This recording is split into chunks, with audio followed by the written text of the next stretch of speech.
The facts about voter ID laws are straightforward. There is no documented problem of widespread vote fraud.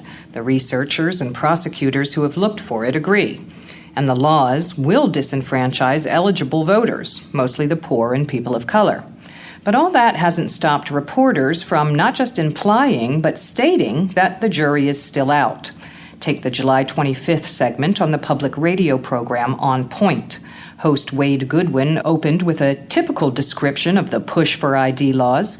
Quote, "Supporters say it's necessary for election integrity. Opponents call it voter suppression." Close quote. The even-handed approach extended to the guest list, with Lawrence Norden from the Brennan Center balanced out by the Heritage Foundation's Hans von Spankowski, one of the law's most visible proponents. Perhaps most notable, though, were the remarks from the show's other guest, New York Times reporter Ethan Broner, who embodied media's ridiculous caution on the issue. "There's no doubt ID laws would suppress voting by Democrats," he said, but, quote, "equally important whether that's the goal of these laws or whether that's a side effect," close quote.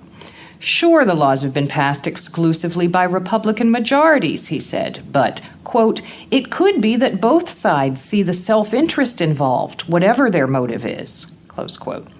Broner knows the phenomenon of voter ID fraud is baseless. He states that. Then he adds, quote, "But it's also true, to be honest, that just because there isn't doesn't mean there wouldn't be," close quote, which he follows with a reference to Tammany Hall.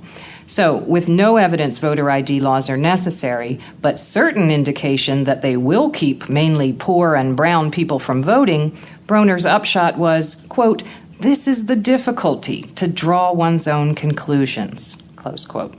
Not everyone finds it so hard.